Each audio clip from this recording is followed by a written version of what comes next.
Abigail Rait, humingi ng paumanhin sa pamilya Magalona. Naglabas ng opisyal na pahayag si Abigail Rait tungkol sa kontrobersyang sinimulan niya matapos ang kanyang pagsisiwalat na isa siyang babae ng yumaong rapper na si Francis Magalona. Sa kanyang pagsasalaysay, humingi ng paumanhin si Abigail sa pamilya ni Francis Magalona.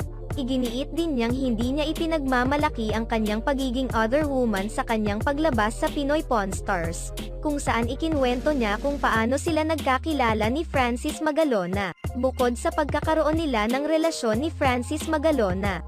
Isiniwalat din niya na mayroon silang anak na babae na mismong si Francis pa ang nagbigay ng pangalang Gail Francesca mula sa kanilang mga pangalan.